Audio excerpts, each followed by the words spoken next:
This is the video lecture for section 12.4.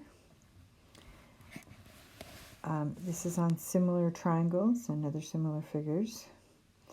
And the definition of similarity. So, similar triangles. Here's the definition from the book. Let's see if we can figure out what it says. So, similar triangles. ABC is similar to DEF, which is written like this. There's the notation. And just like with congruent, these things have to correspond, right? The A corresponds with the D, the B with the E, the C with the F, right? If and only if the corresponding interior angles are congruent and the length of the corresponding sides are proportional. Okay, so usually we write the proportion as a fraction. These are lengths, remember? There's no bar above them, so it's not a figure, it's a length. And we call that common ratio the scale factor. Polygons in general have to have all the angles the same and the sides proportional, just like a triangle. We don't very often talk about bigger ones as often as triangles. Most commonly it's triangles, but we certainly could talk about any congruent figures. Basically, it means they have the same shape, but they can be different sizes. For example, so here's a couple of triangles that are similar. So if these are similar, then we can think about the fact that this angle is congruent to this angle, right? This angle is congruent to this angle, and this angle is congruent to this angle. All right, so then the sides, they have to be proportional. And so let's say that this one is 5 and this one is 15. This one is 7, this one is 10. Then I can figure out the rest of the sides if I know it's similar because they have to be proportional, right? So that 5 over 15 is 1/3, or if I went the other way, 15 over 5, that's 3. That has to be the same for everyone. So since multiplying by 3 got me the 15, then I would have to multiply by 3 and get 21, and by 3 and get 30. So just like with congruent triangles, we have these, basically there are 6 things. The 3 angles have to be the same, and then those 3 sides have to have the same proportion. But it's not necessary to know all 6 of those things in order to say that 2 things are similar. So here's our rules, just like our rules with congruent triangles, here are the ones with similar triangles. All right, so similarity for triangles, SSS similarity for triangles, so side, side, side, right? And these, we don't have to know any angles. We just have to know that all the sides are similar, or proportional. So in this case, 4 and 5 are the smallest ones, right? So they would be the ones that go together.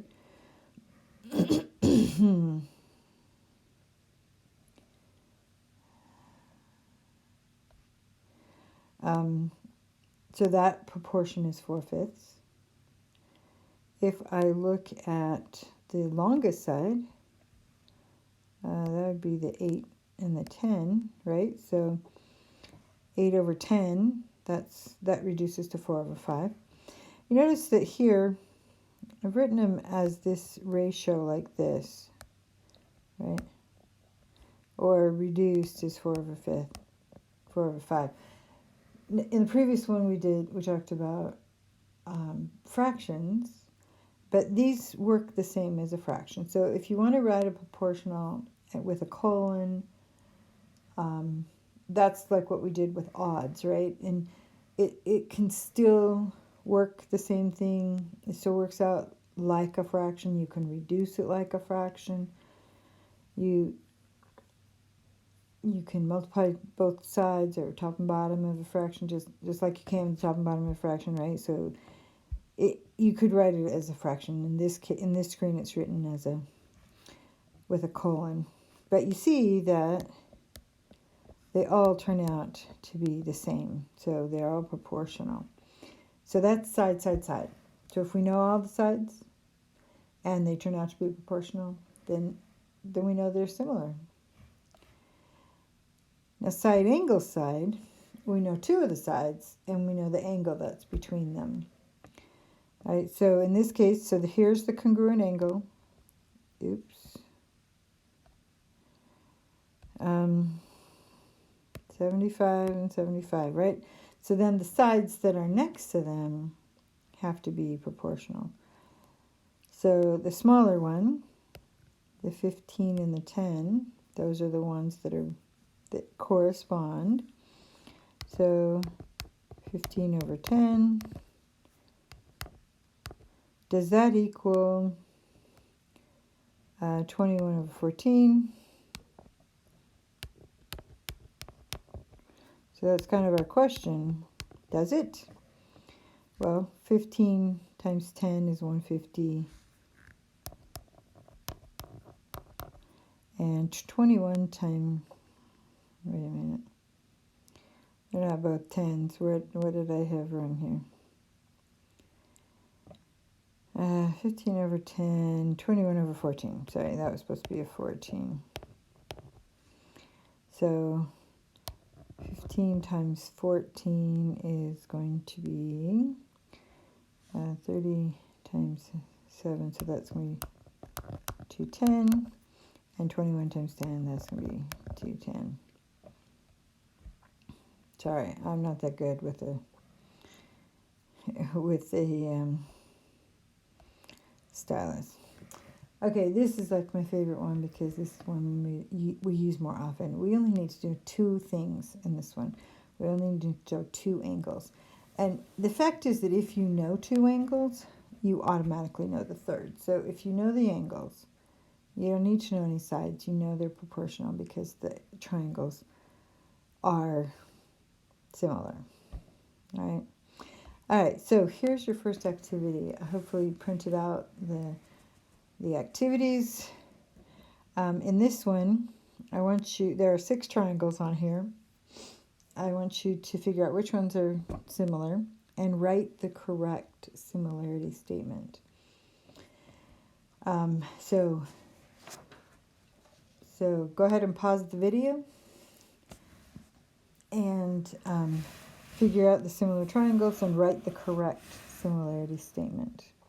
When you come back, we'll talk about what that right answer would be.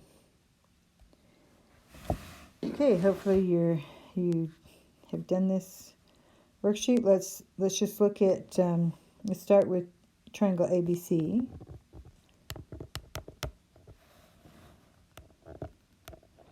Similar to, now, which one was it? I'm sure you all figured it out. So this triangle ABC has a right angle. There are 4 of them with right angles, right? It has a 37 degrees. So this one has 37 in the right angle. So these two are matches. And let's write them in the right order. The A, this A that's first, is in the 37 degrees. So that's going to be, I wrote right over the top of it, but that's an L. Yes, so L will correspond with A. B is the one at the right angle, so that would be J. And then K. All right, so now the next one, let's do PQR. Similar to, and they're the only ones without right angles, right? So this one has a 75 and a 75. And this one has a 75 and a 30. But if we figured out the third angle, we have 75 and 75 is 150, so this has to be a 30. So that makes them similar. And so if we start with P, that's one of the 75s, and it doesn't really matter which one it is. So we'll just say it's the Y, and then Q is the other one. So that would be Z, and then R is the smaller angle, so that would be X. So it would be just as right to say ZYX since it's an isosceles triangle, right? Okay, and then this last one is triangle FGH. And so hopefully they match. We've got a 90 degree, that matches, and we've got a 30. This one has a 60, but that means if we add up to 180, that this one is 30. So yes, they match. F is the one at the 60 degree angle, right? So that's going to be U. And G is the right angle, so that will be T. And H is the 30 degree angle, so that will be V. Okay, so here's the other little thing that you have, worksheet that you have. So I want you, this time the triangles are together, but you might have to rearrange a little bit in order to see them. So like in the first one, it's flipped, right? So you're going to have to think about it being flipped up. In the second one, remember these lines are parallel. That little angle, that little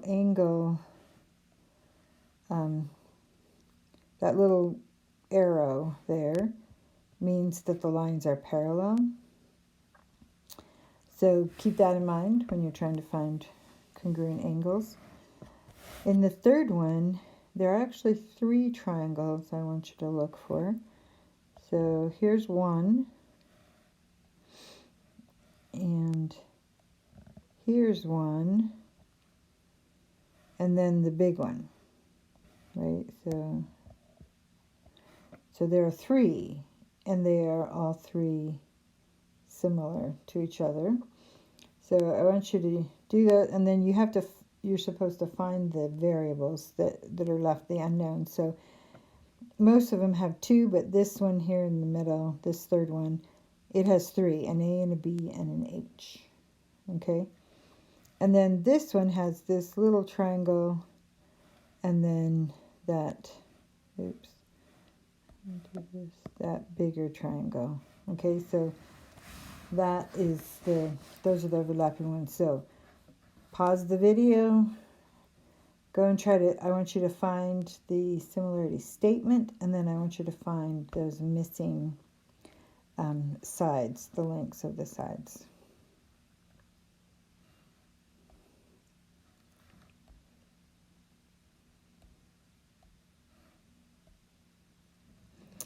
Okay, hopefully you found them. I'll try to work through these pretty quickly because hopefully you got them, but in case you didn't, we'll do the first one, and at any time, if you want to pause and go finish them because you figured out what you were missing, that's great. It might help to redraw them, so I'll just show you a way of doing that. So if I flip this over, this is R, this is W, and this is A, and I know that it goes like that because of these angles, right? So this is the angle that matches this angle right here, right? And so that would be this one, and then this is the one that matches this one over here, right? Now on here we had, this was A, this was R, and this is 6. All right, so here's the proportional thing. We have 4/6, which I know, this is the one I know, right? 4 is to 6 as 5 is to A, and then you solve for A. And then 4 is to 6 as 6 is to r, and then you solve for r. Okay, in this one, we have these vertical angles, making them the same, right? And then we also have the fact that these are parallel lines, making this, or either one of them, a transversal, making these alternate interior angles. So by angle, we know that those are similar triangles. So let's write, let's write the triangle here. We have, we need a point here in the middle. I'll just call it Z, I guess. So here we have XYZ is similar to, so X is the one that corresponds with R at that right angle, right? And Y corresponds with T, and then Z, of course, with itself, right? Okay. Here are the proportional statements. We're missing that. Well, you have it on your worksheet, I know. There's a 2 up here. For some reason I'm missing that. Hopefully that showed up on your worksheet. So X turns out to be 2.56. And then 2 is to 5 as Y is to 4. That shows up, that solves as 1.16. Or sorry, 1.6. Okay, so this is the one that we kind of have to look at the 3 different triangles. I like to, in my head, I'm thinking about them as the small, medium, and large. And I think about them as it's a right triangle. So we have the right angle, and then we have the short leg and the longer leg, and then we have the hypotenuse, right? So I'm just going to redraw these. So this small triangle right here, I'm going to redraw, and I'm going to put it just like in the same form as the big one with the right angle up here, just so that it will match. And you see that here's my right angle, right? And we need a letter there. I think your letter says it's O. All right, so we have J is at the end of that. That's the O. And K is at the tip there. The hypotenuse here is 5. The long leg is H, and the short leg is A. And then let's draw the medium one. So that's this in between one here, right? All right, so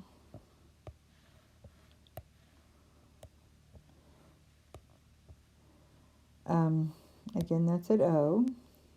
This time the short leg ends at K and L. The hypotenuse is 12. The long leg is B, and the short leg is H.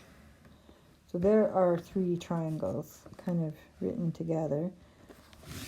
Here's our first proportion with 13, so that's this hypotenuse, right? And 5 is the hypotenuse of that little triangle. And that's going to equal 5, which is the short leg over A, which is the short leg of the little triangle.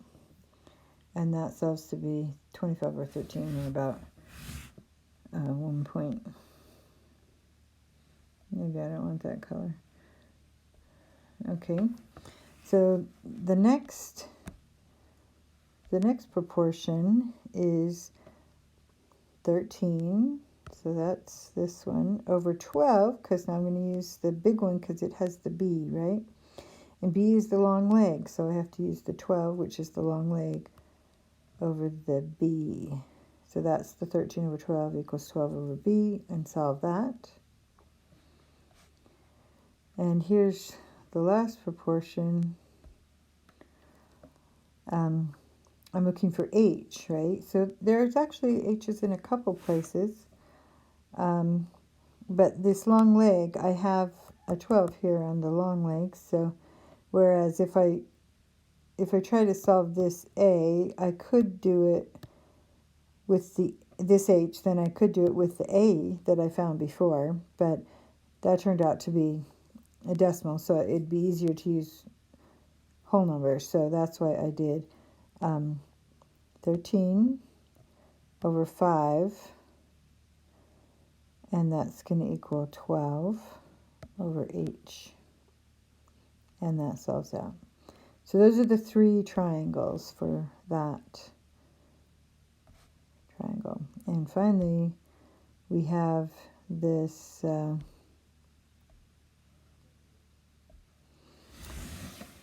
this one, and we again have overlapping triangles, so it might help to write it out here where this is R and this is Q and S, and we have 3, 4, and 5.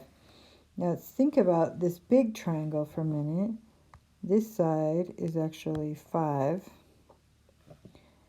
and this side is actually 4 plus X. All right, so when we start looking at the proportions, we're going to do 3. So that's going to be this side here, right? 3 is to 5, as 5 is to R. So always make sure you go in the same order. Small triangle, big triangle, small triangle, big triangle, right? Okay, and then this one is a little bit trickier because we're doing, again, we do 3 is to 5. This time we want to do 4 is to X plus 4. Right, so that's how we get that. And then when we solve it, it's just a little bit of an extra step to solve it. Okay, so let's talk about mid-segments for a bit. Now, we did some mid-segments. Hopefully, I don't know if you remember, because it's been like weeks. It seems like forever since we did it. But we did. And a mid-segment means that we find the midpoint. So this is the midpoint, meaning that this is congruent to that, right? And this is the midpoint, meaning that this is congruent to that. Okay? So now think about this. They share a angle. They share that angle right there. And then the sides are proportional because this is 1, whereas one of these whatever, this is twice as much when we do the big triangle. So that 1 to 2 or 1 to 2, those are going to be the same. Whatever this small triangle one is, the big triangle is twice as much. So that's by the side angle side thing that says these are similar triangles. And now here's the interesting part. If these are similar triangles, this angle is congruent to this angle, meaning that these are parallel lines. Okay, so if they're mid-segments, they're parallel lines. Okay, now we actually we actually did something like this when we did mid-segments a few weeks ago. we had a quadrilateral and you took your compasses and you found the midpoints and you drew that figure by connecting all the mid-segments, and we talked about what kind of figure that was. Well, remember that some people thought that it was a rhombus. It does kind of look like a rhombus. Some people thought that it was a parallelogram. So I want to show you in GeoGebra. I made one, and I put all the midpoints. Right, and if I move this around, you can see that sometimes it's not a rhombus, right? But it is a parallelogram. Okay, now I also drew the diagonals in here, and that's kind of the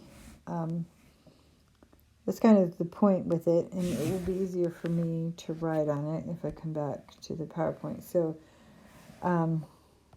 if here is my diagonal, then what I have is this triangle. I'm sorry, I just messed the whole picture up. And this is the mid-segment, which means that this line is parallel to that diagonal, right? And now, if we look at the other triangle, let's look at this triangle for a minute. These are the mid-segments, and so this line is parallel to the diagonal. That means these two lines are parallel to each other. And by the same argument, we'll get rid of some of these lines here. By the same argument, I could draw the other diagonal, and this would be parallel to that diagonal, and this would be parallel to that diagonal, so that makes this a parallelogram. So isn't that interesting that no matter what the quadrilateral looks like, remember in GeoGebra I moved it all over the place, and it still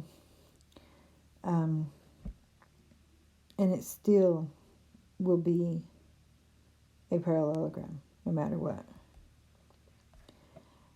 Okay, this is kind of the last thing we're going to talk about. We actually can do any number of mid-segments. So these aren't really mid-segments. These, in this case, they're tri-segments or something. I don't know what we'd call them. Where this is divided into 3 equal parts. Now, you can see that these are going to be all 3 similar triangles, right? Because we have this angle is shared with everything. And then it's always going to be a similarity because the proportion is the same on both of these. Because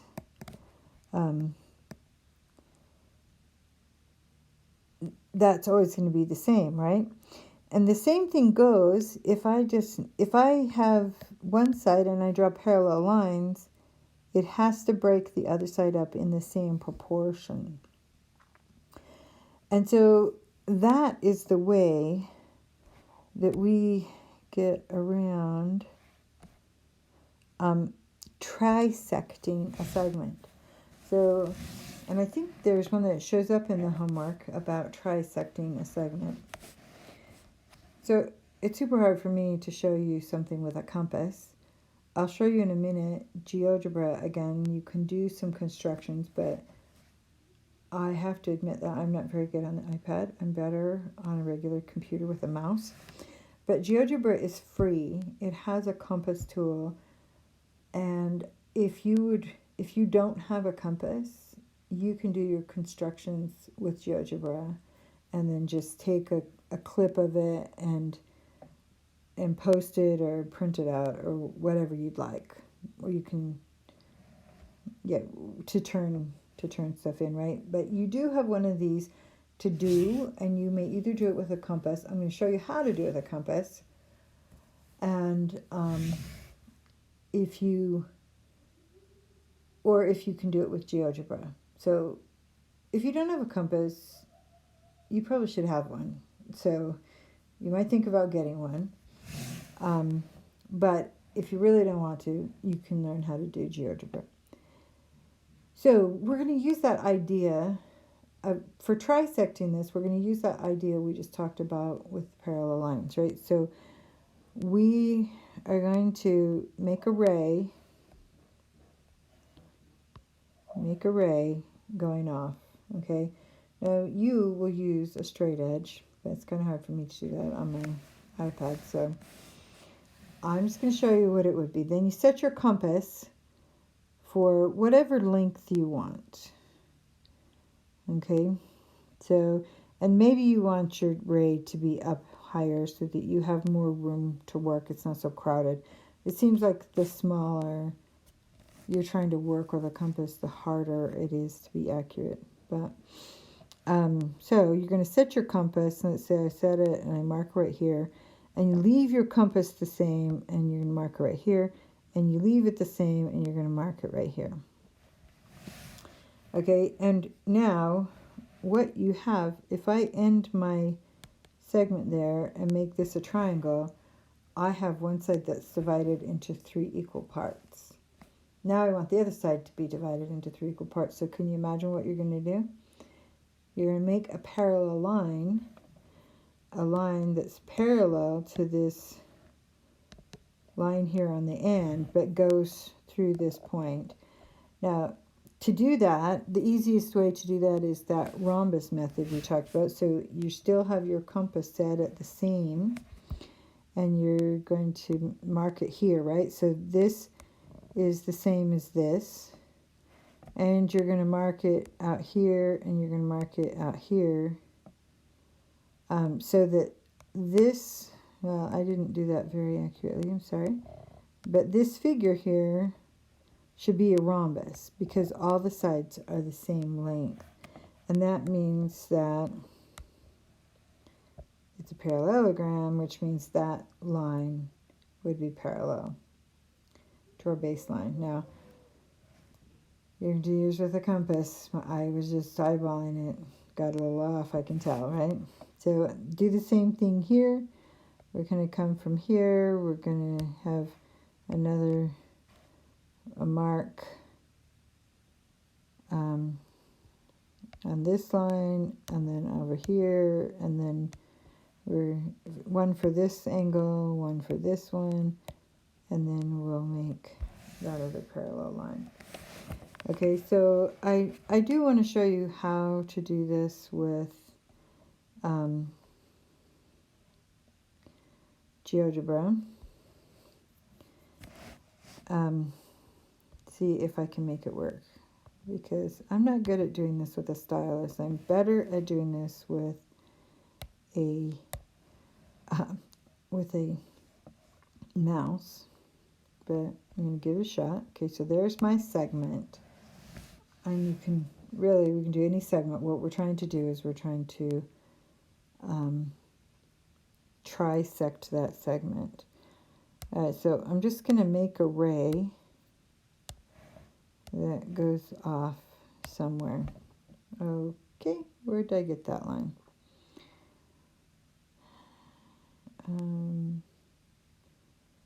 Segment AB, I want that. C, ray. Okay, there we go. Undo, my favorite key. Okay, so now in this program, this right here, the circle thing, one of the options is a compass. And you can make a little segment. I'll put it down here. I'll make it that big. Oh, I said a segment. Why? There it is. Oh, maybe it's just slow. Okay, so now let's see if I can make it work. You choose compass. You choose that for the radius, and you choose that. So that is a compass with the compass set at this segment H here. So now I'm going to do it again. I'm going to hit the radius, and then I'm going to make the mark there. And then I'm going to hit the radius, and I'm going to make the mark there. Okay, so now I need a point right there. And now I have this segment split into 3. And if I make a line, and I'm just going to draw the whole line so that it's easier to... There's the line for my triangle. Okay, so now to make those rhombuses, what we need are a bunch of circles. We need 4 lengths, all the same length, right? So I know that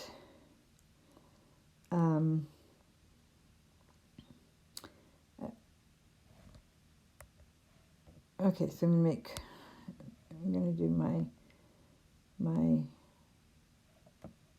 make a circle here at H.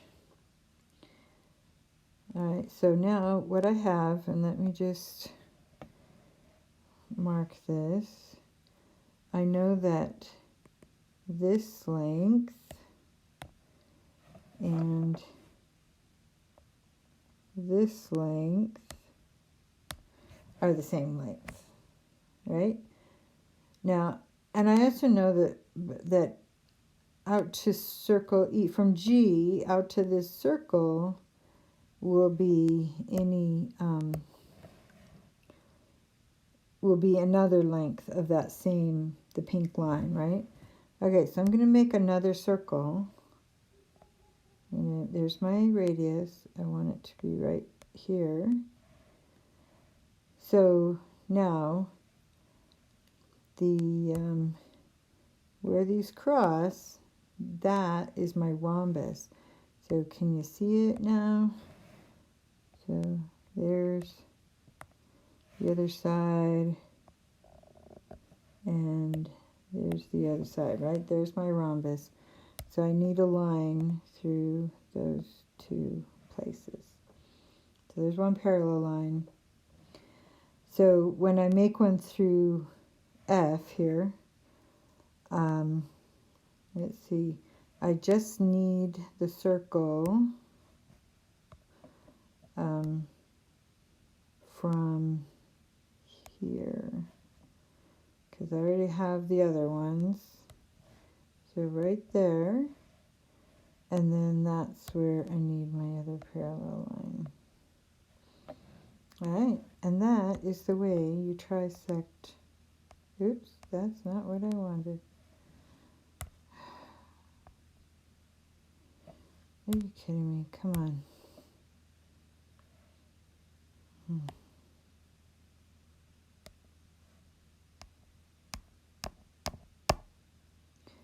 And does not like me to do